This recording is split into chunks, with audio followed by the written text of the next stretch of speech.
Welcome to Ben Franklin's World, a podcast about early American history with Liz Covart. The study of history is key to understanding who we are and how we can affect a better future. Ben Franklin's World will introduce you to historical people and events that have impacted and shaped our present-day world. And now, here's your host, Liz Covart. Hello, and welcome to episode 54 of Ben Franklin's World, the podcast dedicated to helping you learn more about how the people and events of our early American past have shaped the present-day world we live in. The United States is a diverse nation. Many of its citizens hail from ancestors who migrated to North America in the 17th, 18th, 19th, 20th, and now 21st centuries. With such diversity, how do we describe what the United States is and what its people stand for? What is the underlying ideological current that links Americans together, regardless of their ancestral and regional differences? For many Americans, it's the ideas embodied in the concept of American exceptionalism. The ideas that the citizens of the United States stand for justice, freedom, and equality. Today, we explore American exceptionalism and the ideas that it embodies with John D. Wilsey, author of American Exceptionalism and Civil Religion, Reassessing the History of an Idea. During our conversation, John reveals how he and others define American exceptionalism, the Puritan origins of American exceptionalism, and how the ideas of American exceptionalism fit within the concepts of patriotism and nationalism. Are you ready for Ben Franklin's World's first exploration of an idea? Let me introduce you to John Wilsey. With tidings and wisdom to share about our early American past, here is this week's special guest.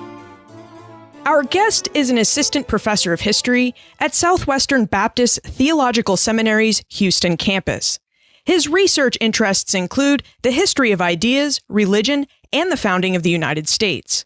He is the author of 2 books, including One Nation Under God, an Evangelical Critique of Christian America, and, most recently, American Exceptionalism and Civil Religion, Reassessing the History of an Idea. Welcome to Ben Franklin's World, John Wilsey. Thanks a lot, Liz. Glad to be here. John, American exceptionalism seems to be a popular buzzword these days. I mean, I've seen it used in op-eds, presidential campaign speeches, and in the headlines of major news articles. Would you tell us what American exceptionalism is and why you're interested in it? Okay, so here's the final word on what American exceptionalism is. Just kidding. It's a very ambiguous term, and it often depends on who you ask. But in short, American exceptionalism is an assertion, a patriotic assertion, where people say that America is the most powerful nation in the world, the most generous nation in the world, most influential nation in the world, in the history of the world, in the history of humanity.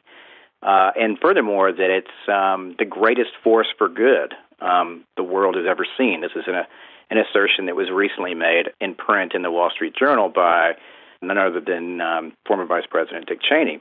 It's a very common assertion. It carries a great deal of weight among many Americans. A lot of polls have been done recently in the last few years that have demonstrated that most Americans, an easy majority of Americans, believe that America is the greatest country in the world. And the idea carries with it a lot of theological baggage. In fact, that's really the thesis of my book, is that American exceptionalism is in many ways a theological assertion, or really it carries with it a set of theological assertions, mainly that God has chosen America by a special election and that God has given America a special mission in the world, that America is a morally innocent people, so that everything that America does is right by definition. America has a glory about it and about its history and its actions that other nations don't have. And, you know, these are just some of the theological assertions that go along with many articulations or a religious articulation of American exceptionalism. But these really strong religious themes don't have to come along with American exceptionalism. American exceptionalism is also articulated in sort of a political or a social construct that centers around or is based on the ideals of the founding, like equality or individual rights, representative democracy, the common good, justice. These ideals present America as an example to the world. So looking at the preamble to the Constitution articulates these ideals. The Declaration of Independence articulates those ideals. And these ideals are inclusive. They aren't really necessarily located in America by itself, but America stands as an example to the rest of humanity to show what a just political community can look like to the world. So these are some of the common themes and what I've sort of called these differentiations. Closed American exceptionalism, which is a very religious, nationalistic view, very exclusionary view, and then open American exceptionalism, which is more an exemplarist view, which is based on moral ideals and political ideals. Is this a term that just conservatives or liberals are using, or do all Americans and their politicians use American exceptionalism or believe in its tenets? Yeah, that's a great question. It's pretty clear that all Americans from both political stripes and both religious Americans and not so religious Americans have used the term and have expressed the term. Most notably to watch is Obama, President Obama, who uses the term a lot in his rhetoric.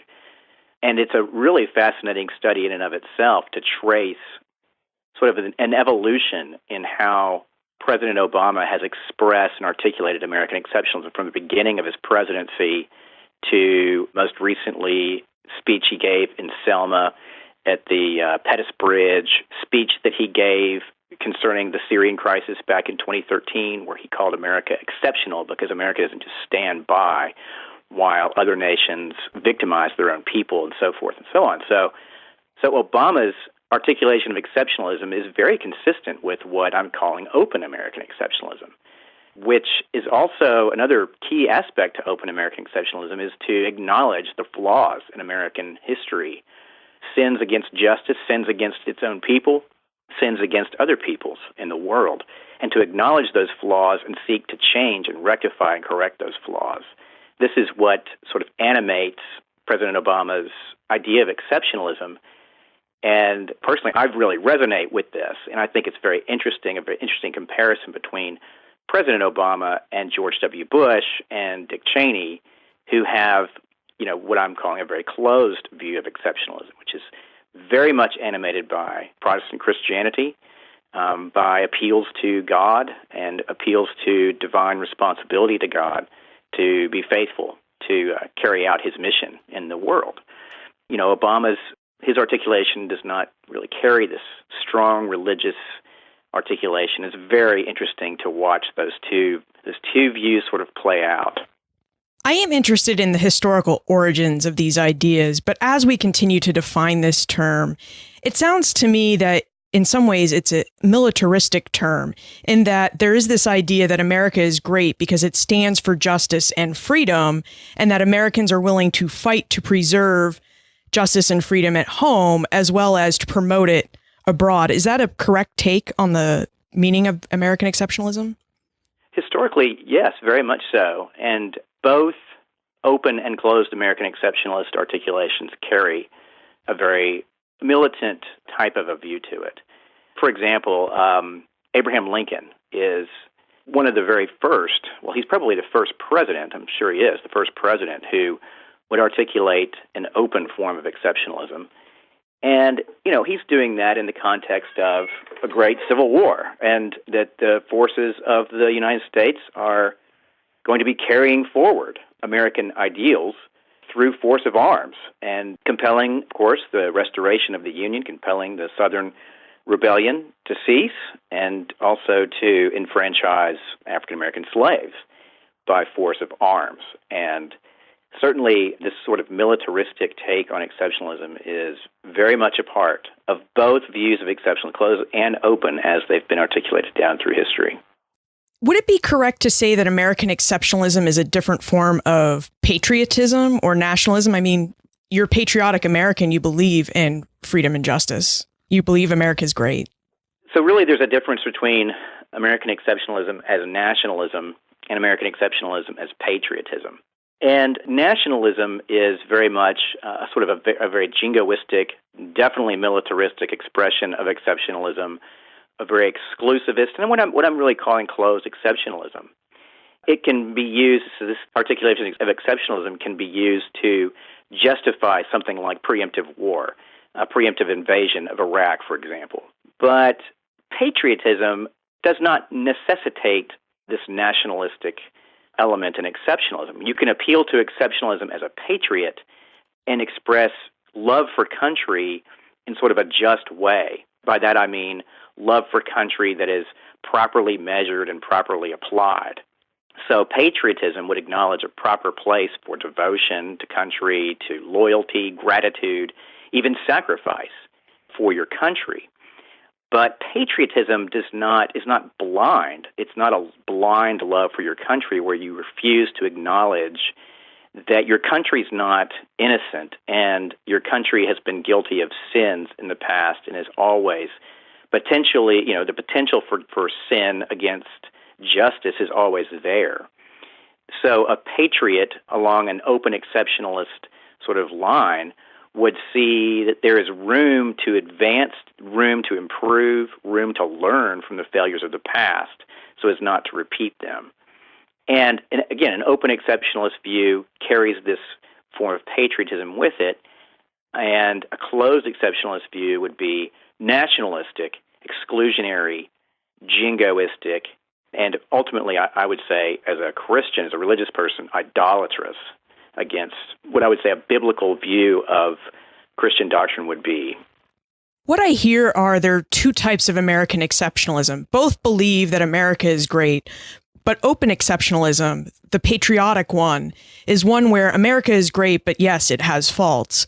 Whereas closed exceptionalism, or the nationalistic one, is one where no one wants to admit that America has faults.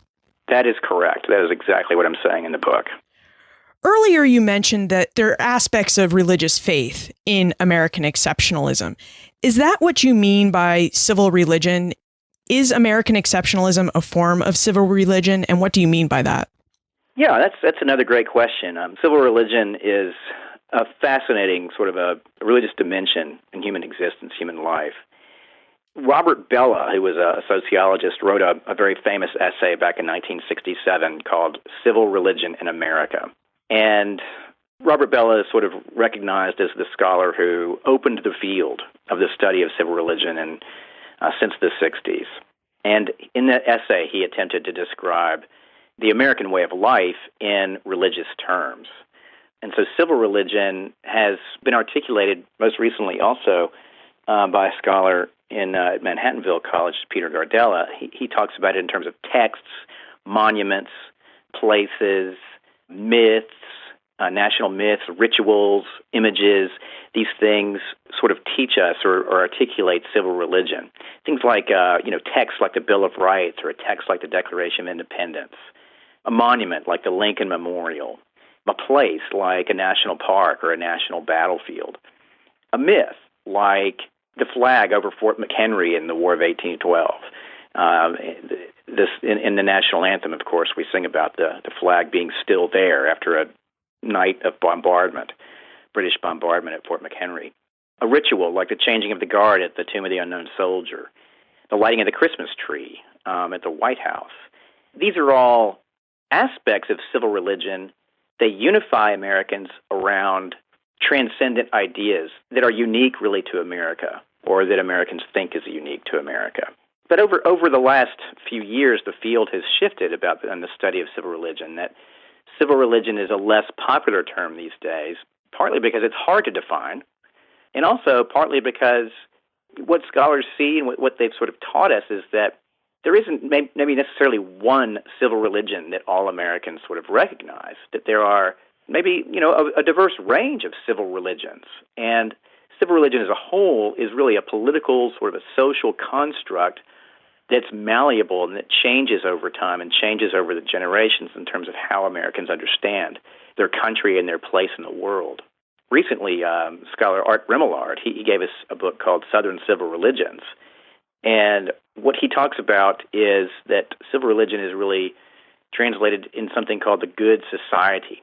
he asserts that the term good society has sort of replaced the term civil religion. And the good society would be like an ideal state that preserves unity and justice and peace. And the key that he sort of underscores in his book is that civil religion is not monolithic. It's sort of expressed by, in different ways by different groups. So there's not one civil religion. That's what I'm trying to say here.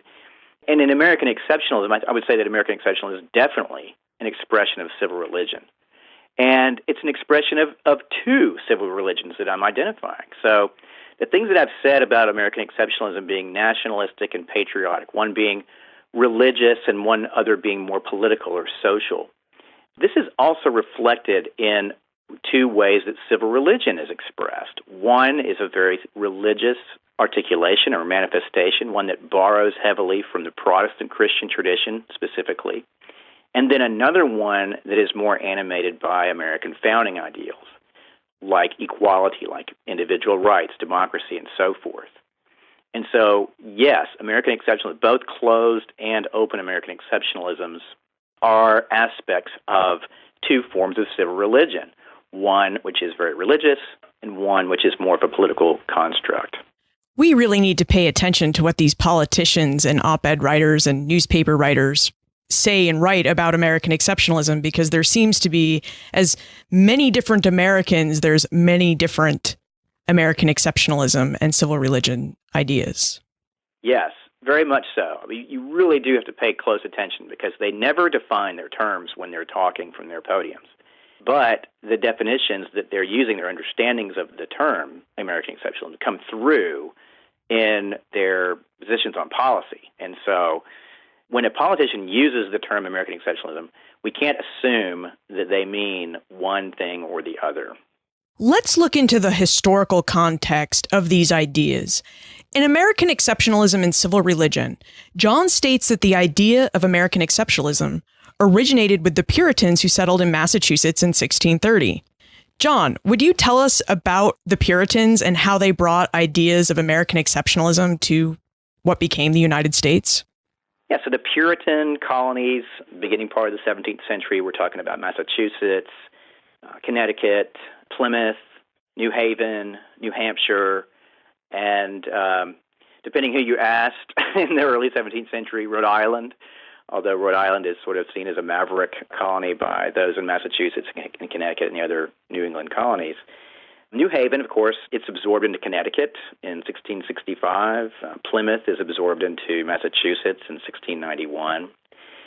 And the Puritans, they're indebted to the Calvinistic theological tradition. They escaped persecution in the early 17th century, particularly after James I took over as the King of England and Scotland after the death of Elizabeth in 1603. And when Charles II comes to, or Charles I rather, comes to the throne in 1625, the Puritans had been enduring persecution at the hands of the Church of England for, almost 20 years. And many of them just thought, well, this is just getting too much for us, and they came to America to establish what they foresaw would be a pure society, a pure Christian commonwealth that would ultimately serve as an example of a Christian state, a Christian commonwealth. And so John Winthrop, when he leads the colonists to start the colony of Massachusetts Bay in 1630, he writes a sermon called A Model of Christian Charity, which is a very famous sermon that was appealed to. It was mentioned by John F. Kennedy in his inaugural address. Of course, Ronald Reagan talked about that speech quite a bit, or that sermon quite a bit. It's unclear whether or not he actually delivered that speech or if it was just something that he wrote. It's unclear where exactly he delivered that speech, whether it was on the ship, the Arbella, that they were coming over, if it was before they left, or it was when they got here. We don't really know. But nevertheless, in the Model of Christian Charity, he makes the very famous statement that we shall be as a city upon a hill, which, of course, is a quote from Christ in the Sermon on the Mount in Matthew 5, where Christ encourages his followers to be an example, to be a light, and let their light shine so that people would glorify their Father in heaven. Well, John Winthrop uses that language and applies it to the colonists in Massachusetts Bay, that they're going to serve as the model state, the model Christian state. They're going to be a pure state. They're going to be a society that is in covenant with God, and that in entering into this covenant with God, they were going to follow His ways. They were going to adhere to theological purity, that they were going to live their lives morally according to the biblical mandates. And in so doing, God was going to bless them. God was going to establish them in this land, just as He did the Old Testament Jewish nation in the Promised Land, after Moses had led them out of slavery in Egypt and brought them into the Promised Land. Ultimately, that would be under the leadership of Joshua, which is outlined for us in the first 5 books of the Old Testament.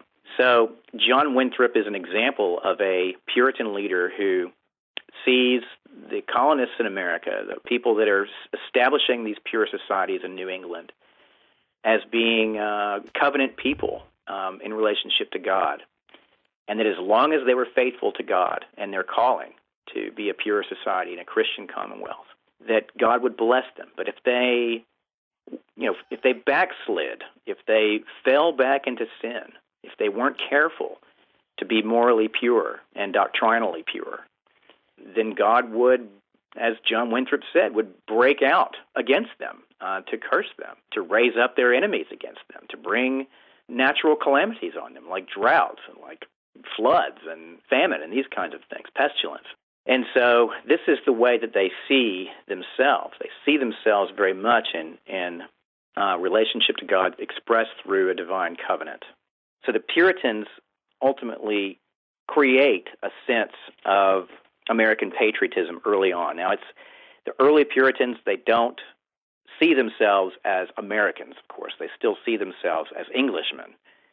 However, what they do is they give us the idea that America is a new Israel.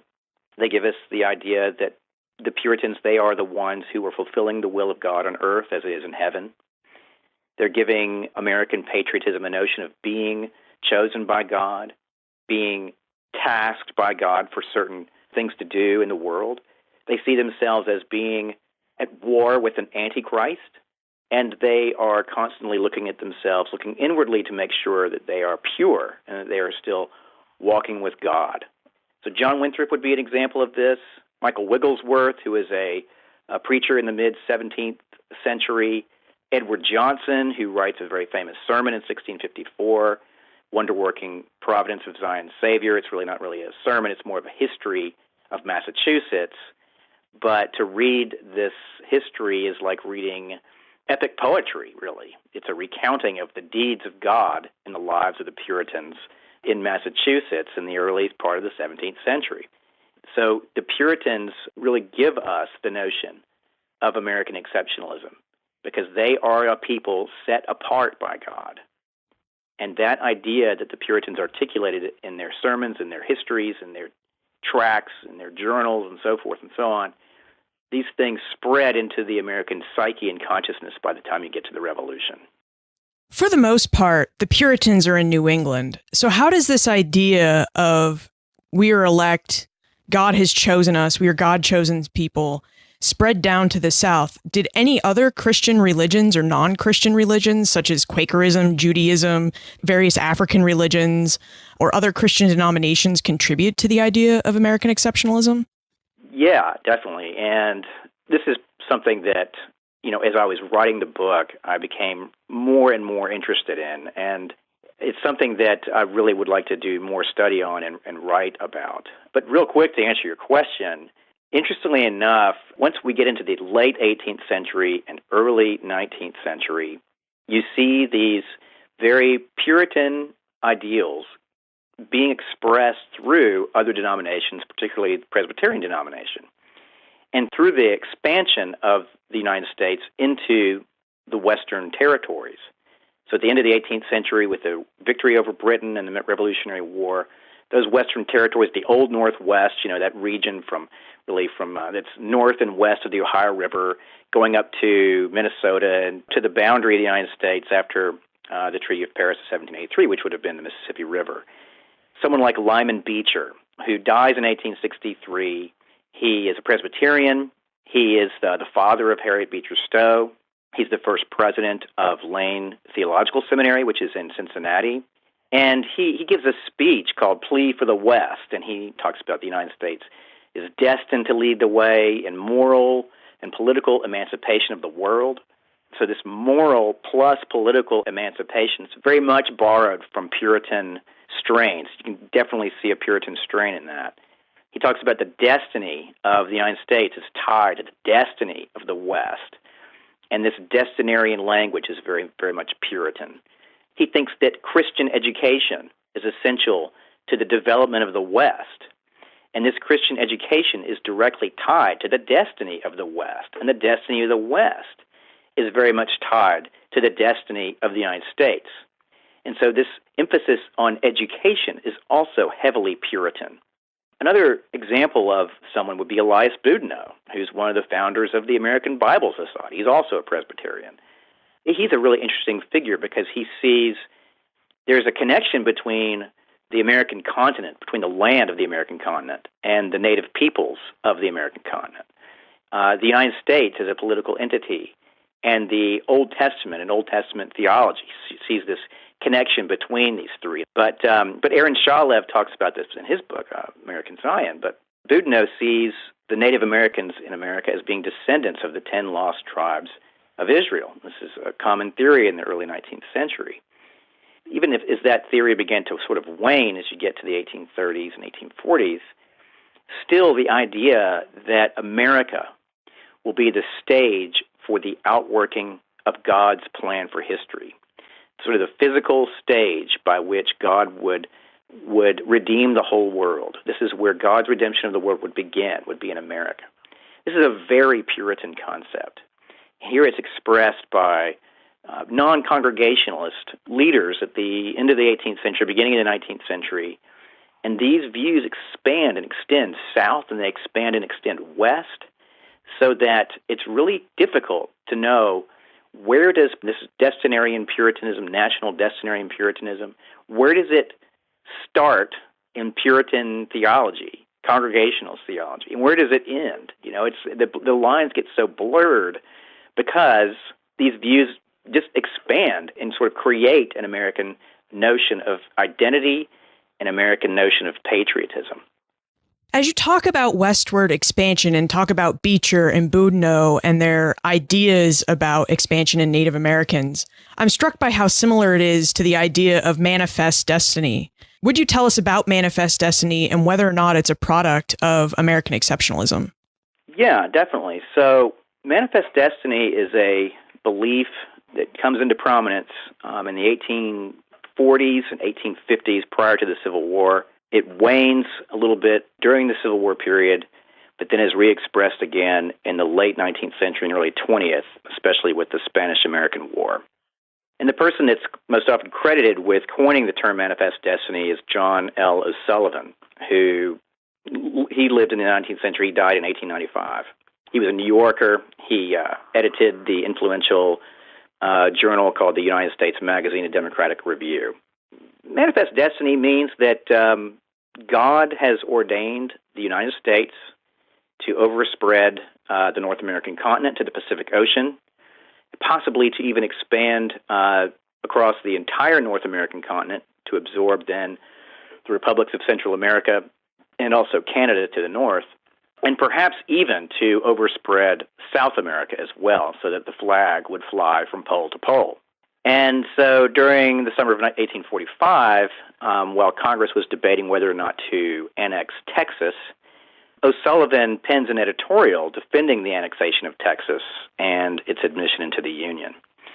So here's a quote from O'Sullivan. He says that other powers seek to check the fulfillment of our manifest destiny to overspread the continent allotted by Providence for the free development of our yearly multiplying millions.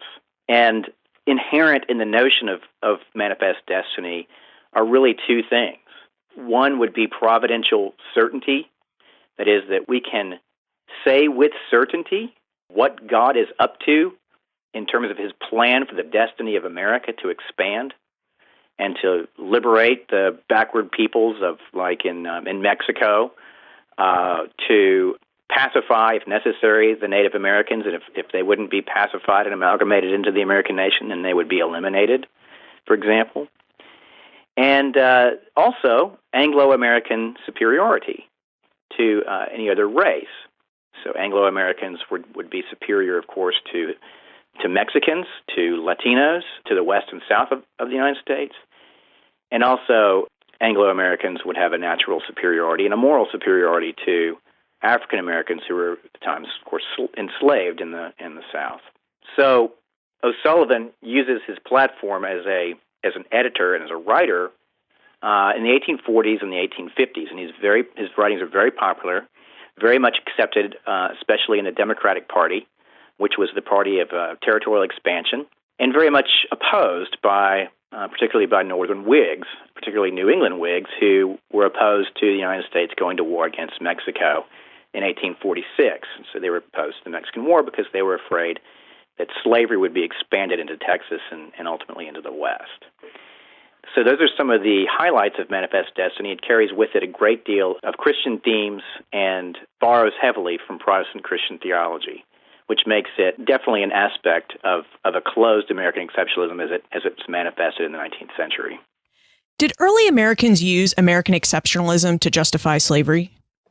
They do so in an indirect way. They do so in one way to affirm Anglo-American superiority, white superiority, over people of black skin. But here's what ties closed American exceptionalism to slavery directly. It's territorial expansion, beginning really with the Louisiana Purchase in 1803.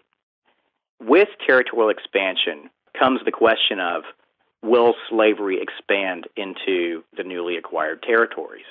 And so the question is asked and addressed, and of course the Missouri Compromise, the Compromise of 1850, the Kansas-Nebraska Act. I mean, these are great compromises that are engineered by the United States Congress in order to answer the question about the propriety of extending slavery into the territories.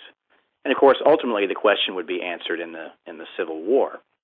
So territorial expansion is key. It's obviously key to the idea of American exceptionalism through the idea of manifest destiny, that it's God's will that America should expand and to conquer the North American continent. And then slavery becomes necessary to the economy of the United States as a whole. Slavery will be the engine of economic growth and the economic power of the United States. It'll form the foundation of the economic power of the United States from the 19th century all the way into the 20th century. Slavery will be the key to American economic growth and American economic power. And so the notion that the United States is the richest country in the world and the richest, most powerful country in the world in human history is directly achievable through slavery, and as it was manifested in America prior to the Civil War. So these are some of the ways that slavery is connected to American exceptionalism. I don't know that American exceptionalism would say that there's a direct, explicit, sort of rhetorical element to how slavery would be tied to American exceptionalism. But slavery is necessary to American exceptionalism, at least that is religious, closed exceptionalism, not so much open exceptionalism.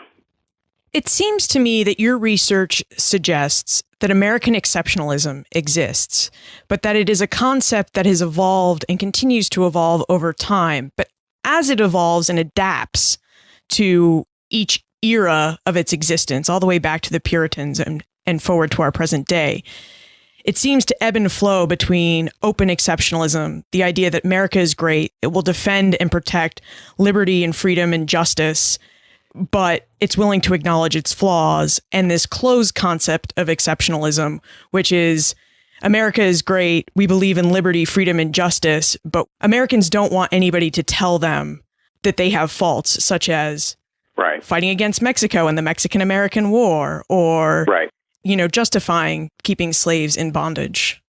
Yes, exceptionalism definitely evolves over the course of time.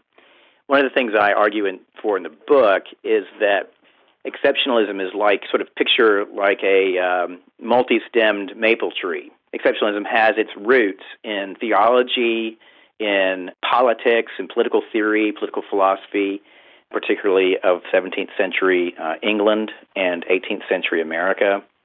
It has exegetical roots through the preaching, the revolutionary preaching in the late 18th century, starting with Jonathan Mayhew's Discourse on Unlimited Submission, which he preaches in 1750 on the 101st anniversary of the death of Charles II.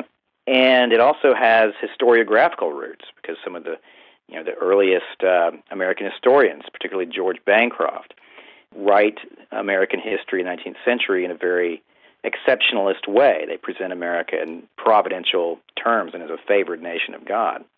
But in the 19th century, because of slavery, because of territorial expansion, because of the Civil War, American exceptionalism begins to have these two different varying articulations, one which is closed and one which is open. And so John L. O'Sullivan would be somebody who would represent a further articulation of closed exceptionalism as it develops around the expansion of the United States and the expansion of slavery.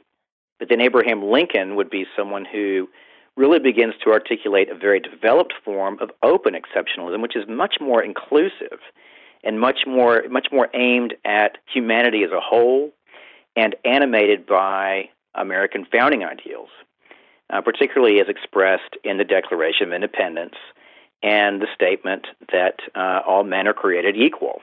This is all over Lincoln's writings and speeches. It is really, it's a wonderful thing to read many of Lincoln's speeches and writings, because his view of equality comes forth so strongly, and it really animates his entire political career, especially from 1858 when he runs for the Illinois Senate, all the way until, the end of the Civil War.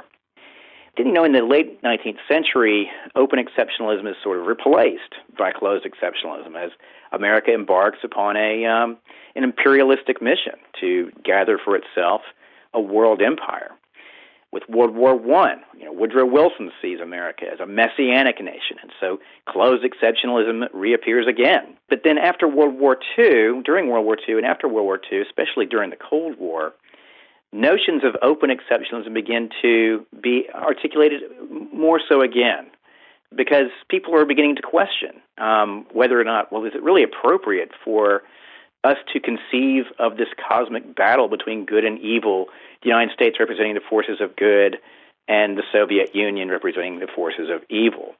Someone like Ronald Reagan would always, in his speeches, talk about the moral regeneracy, the innocence of the American nation, and that there's nothing that America could ever really do wrong, and had such a hard time really reconciling the fact that there are moral ambiguities in the American character and American history.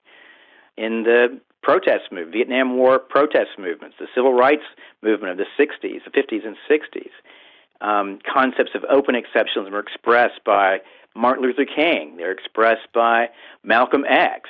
Believe it or not, Malcolm X and Martin Luther King have a very similar idea of what justice means, that laws that are passed by a legislature can actually be unjust. Just because you have a law doesn't mean that the law is always right and always just. Both Malcolm and Martin Luther King express this in their speeches and writings.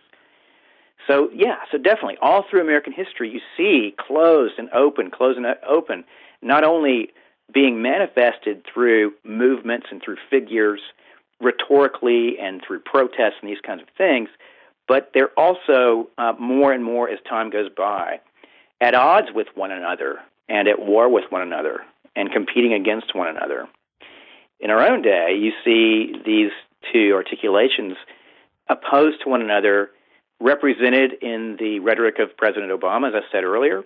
But just recently, Eric Foner wrote an op-ed in The Nation talking about birthright citizenship being an aspect of American exceptionalism. The way he writes about it is very consistent with open American exceptionalism. And then, of course, the op-ed that Dick Cheney wrote with his daughter, Liz Cheney, about, America having a responsibility across the world, that we're the greatest force for good in the world. That just came out the very next day, right after Eric Foner's op-ed came out. And they are definitely at odds with one another. And so as we enter into this presidential contest, we're going to continue to see those articulations being played out at odds with one another. The ideas of American exceptionalism are almost 400 years old. But when was the term coined did the Puritans use the words American exceptionalism? No, they didn't. The term is coined quite recently. The person probably most famous for using the term, applying the term exceptional to America is Alexis de Tocqueville in Democracy in America. And he uses the term, he says, the position of the Americans is therefore quite exceptional. And what he's talking about is that Americans are here in this on this continent. They're building a civilization. They are more interested in the practical elements of philosophy, not so much contemplative philosophy.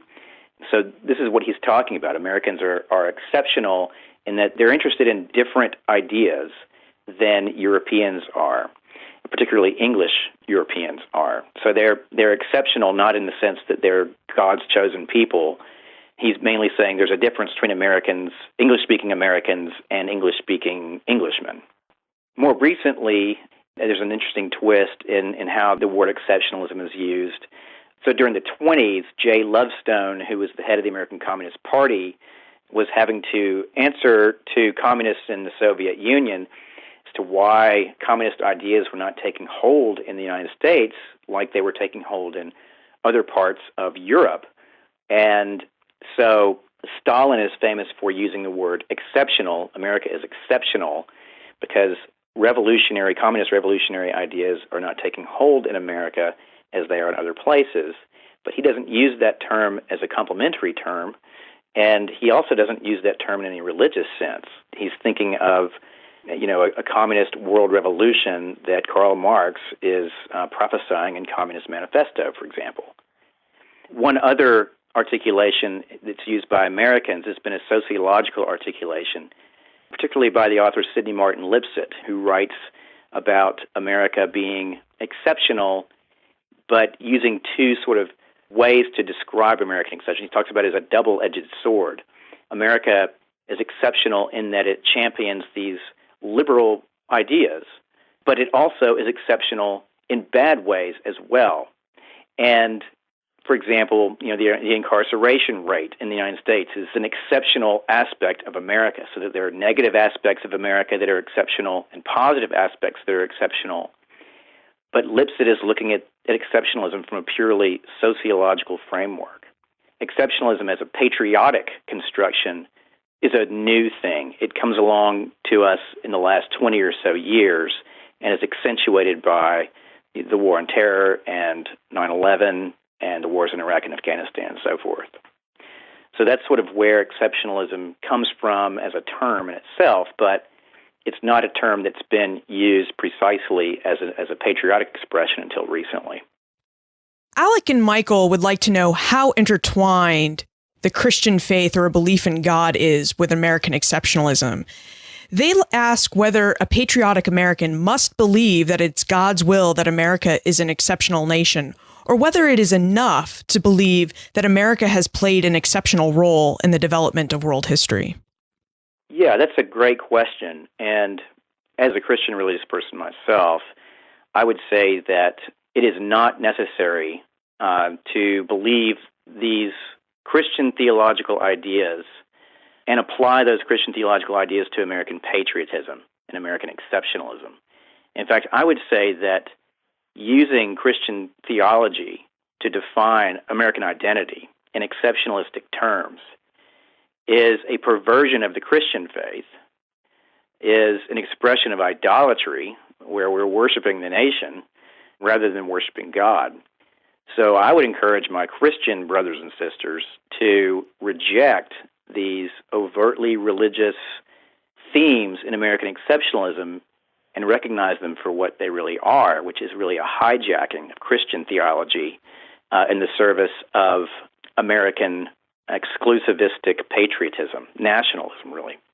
However, a Christian can definitely hold to an open exceptionalist framework, because open exceptionalism is, it doesn't hijack, it doesn't appropriate Christian theological themes in how it defines American identity. Again, open exceptionalism is a political and a social construct, whereas closed American exceptionalism is a construct that it borrows heavily from Christian theology.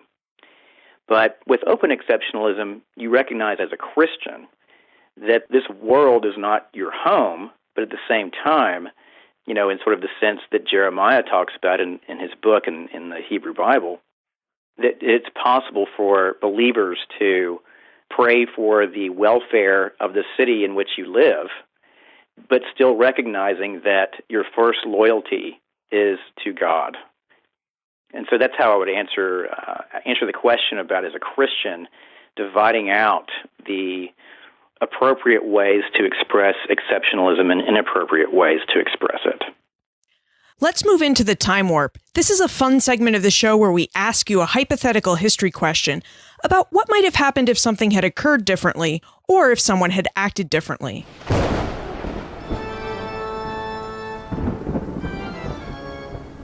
The time warp. Historians can't predict the future, but they can speculate about what might have been. John, in your opinion, what might have happened if the Puritans had not settled in North America? Would the ideas of American exceptionalism have developed? Yes, I do think they would have developed.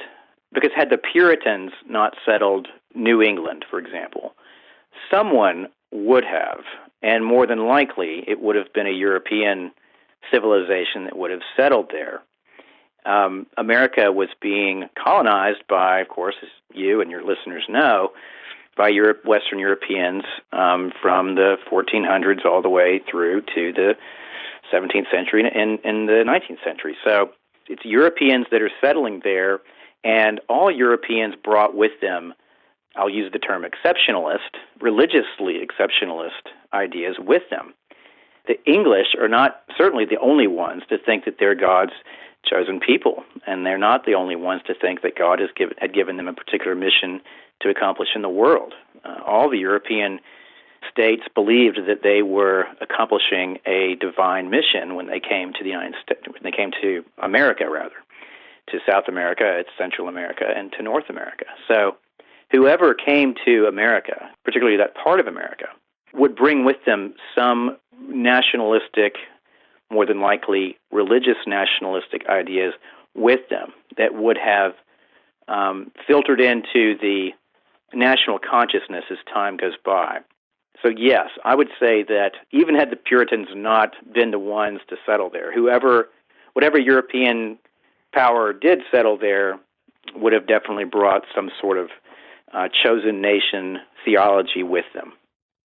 John, you have clearly grappled and spent a lot of time thinking about the idea of American exceptionalism. So what are you on to next? What idea will you be grappling with next?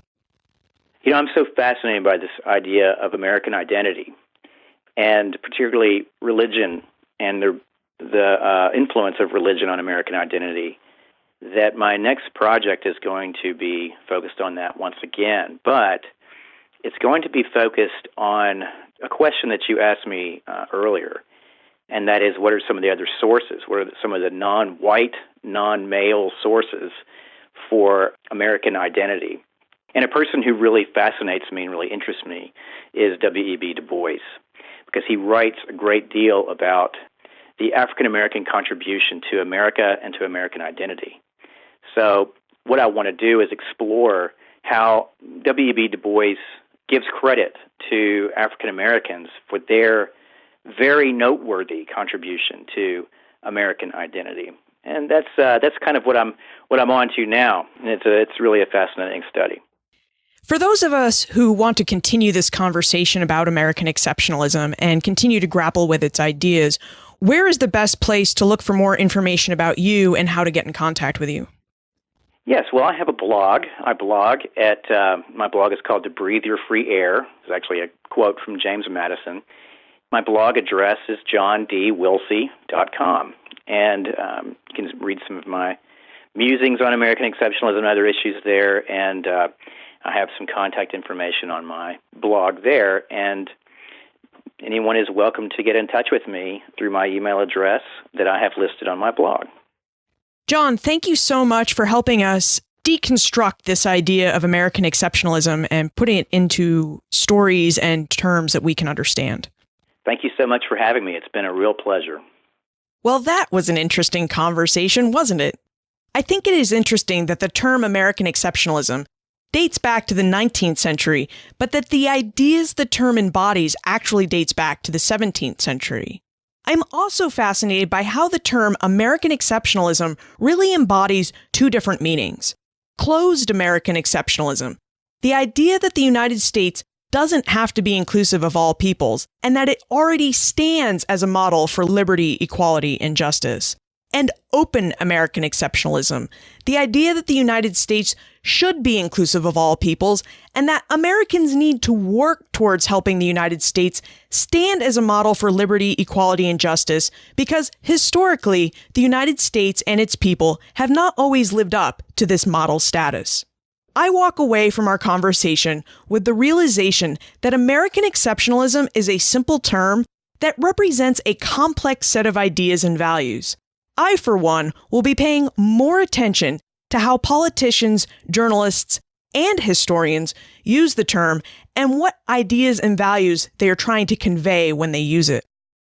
You can find more information about John, his book, American Exceptionalism and Civil Religion, plus everything we talked about today on the show notes page for this episode, benfranklinsworld.com/054. Did you know that Ben Franklin's World has an app? We do! It's brand new! You can find out more information by visiting benfranklinsworld.com/iOS or benfranklinsworld.com/Android. Would you like to receive the show notes for each and every episode in your inbox? Text BF World to 33444. This action will allow you to sign up for the Franklin Gazette directly from your smartphone or tablet device. It will also send you the link so you can join Poor Richard's Club, our private Facebook community for Ben Franklin's World listeners. Do you love Ben Franklin's World? Would you like to help support the show? Or find out more information about how you can support the show? If so, visit benfranklinsworld.com/support or text Support BF World to 33444, which will send you the link for more information. Finally, what do you think about the ideas of American exceptionalism? Do you think that the United States is exceptional? Do you think that we, as Americans, should be willing to admit to the faults of our nation? Send your answers to liz@benfranklinsworld.com, tweet me @LizCovart, or post a comment on the show notes page for this episode or in Poor Richard's Club. And remember, never leave till tomorrow that which you can do today.